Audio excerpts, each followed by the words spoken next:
Përshëndetje shenja demit, kjo është panorama e interpretimit javor. Pas lutjes dhe meditimit, kartat i ndava në 4 sfera jetësore, të cilat janë gjendja juaj, familja, dashuria, puna dhe një prizmë orakull. Në gjendjen tuaj personale kemi hierofanti, faqja e monedhave, djalli, 5 shpatat.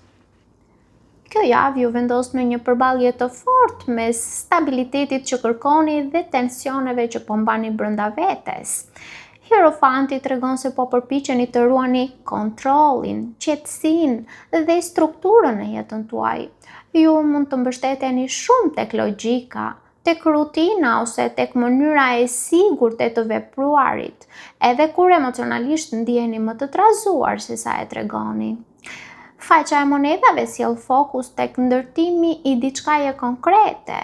Ndoshta mund të mendoni për stabilitet financiar, plane personale ose një fillim që kërkon durim dhe maturi. Megjithatë, energjia ndryshon fort me kartën e djallit, sepse djalli tregon se diçka po ju mban të lidhur emocionalisht ose mendërisht. Mund të jetë ndonjë situatë toksike, ndonjë varësi emocionale, ndonjë mendim obsesiv ose një lidhje ose një situatë nga e cila e keni të vështirë të shkëputeni. Më pas kemi kartën me 5 shpatat që sjell tension mendor, konflikt të brendshëm dhe ndjesinë se po harxhoni shumë energji duke luftuar me diçka që ju lodh shpirtërisht.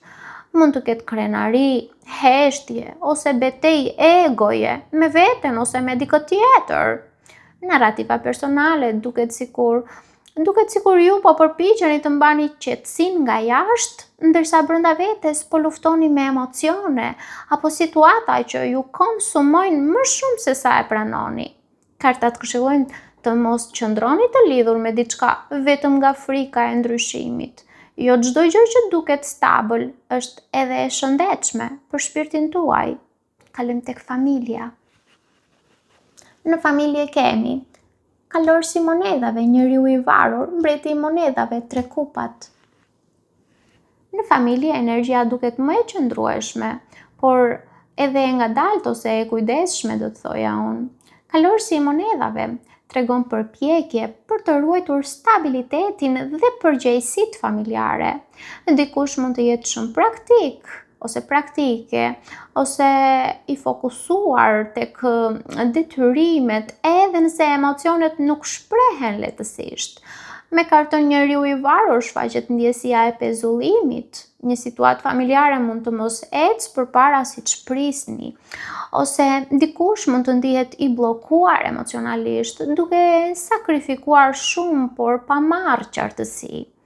Mbreti i monedhave sjell një figurë të fortë dhe stabil në familje që mund të jeni ju pa dallim gjinie, ose mund të jetë dikush në familjen tuaj që mund të jetë partner, partnere ose antar familje. Pra dikush që përpiqet të ruaj kontrollin, sigurinë dhe strukturën familjare edhe kur situatat bëhen të lodhshme. Ndërsa 3 kupat sjell energji afrimi, mbështetje dhe momente të ngrohta. Pavarësisht lodhjes, duket se ekziston dëshirë për të ruajtur harmoninë dhe lidhjen mes njerëzve.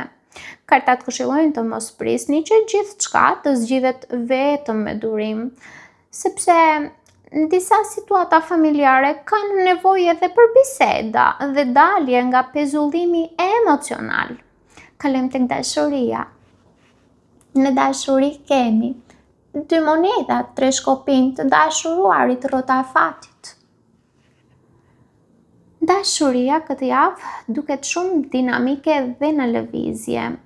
2 monedhat tregon se ndoshta emocionalisht mund të ndiheni të ndarë mes 2 gjendjeve, 2 zgjedhjeve ose 2 mënyrave të menduarit.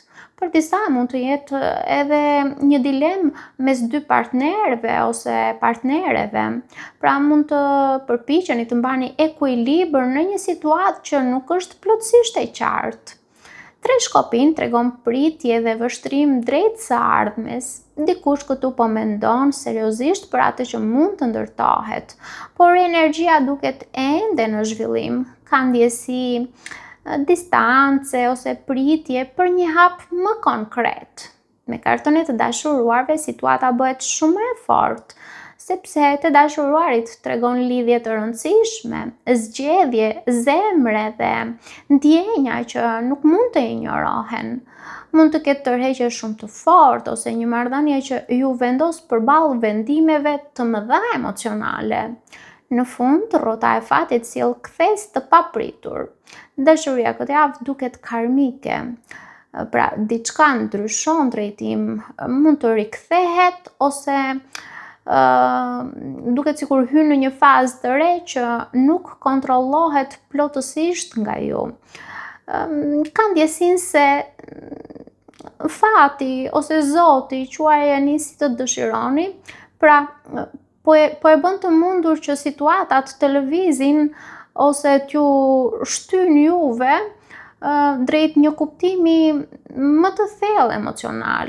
Narrativa e dashurisë duket sikur ka një histori ku zemra përpiqet të gjejë balans, ndërsa fati ose Zoti ju shtyn juve ose situatat tuaja që të mos mbeten më pezull.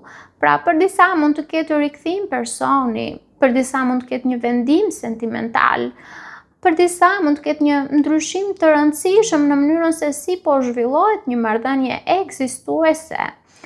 Kartat këshillojnë të mos përpiqeni të kontrolloni çdo zhvillim emocional. Disa lidhje ndryshojnë drejtim pikërisht kur zemra ndalon së luftuari kundër asaj që ndjen. Kalojmë tek puna. Në punë kemi 5 kupat, 4 monedat, 8 monedat, 10 shpatat. Në planin profesional, kartat tregojnë lodhje emocionale dhe ndjesinë se po mbani shumë barë brenda vetes. 5 kupat tregon pikëllim, pendim, zhgënjim ose fokus tek ajo që nuk ka funksionuar ose nuk po funksionon siç ju prisni. Mund të ndjeni të pakënaqur me një situatë pune, me ambientin ose me mënyrën se si kanë rrjedhur disa gjëra. 4 moneda tregon nevojë për siguri dhe kontroll. Mund të kapeni fort pas stabilitetit financiar ose të shmangni ndryshime nga frika e pasigurisë. Megjithatë, 8 moneda tregon se po vazhdoni të punoni fort dhe të përpiqeni të ndërtoni edhe kur emocionalisht ndjeheni të lodhur. Ka disiplinë dhe përkushtim, por 10 shpata tregon fund cikli.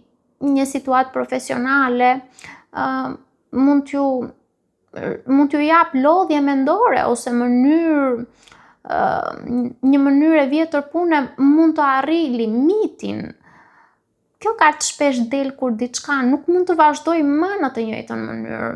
Kartat këshillojnë të mos mbaheni pas një situate vetëm sepse ju jep ndjenjë sigurie. Ndonjëherë fundi i një cikli është mënyra e vetme për të hapur rrugë të tjera inovative. Kalojmë në Prism Oracle ku kemi paqja. Kjo kartë duket si mesazhi më i rëndësishëm për ju këtë javë. Pavarësisht tensioneve emocionale dhe mendore që tregohen nëpërmjet kartave, shpirti juaj po kërkon paqe. Jo thjesht qetësi sipërfaqësore, por paqe reale. Paqe larg konflikteve të brendshme, larg lidhjeve që ju konsumojnë, larg situatave që ju marrin energjinë. Paqja tregon se java ju shtyn të kuptoni ku ndiheni vërtet të qetë, kush ju jep siguri emocionale dhe çfarë duhet lënë pas për të rifituar ekuilibrin shpirtëror. Paqim.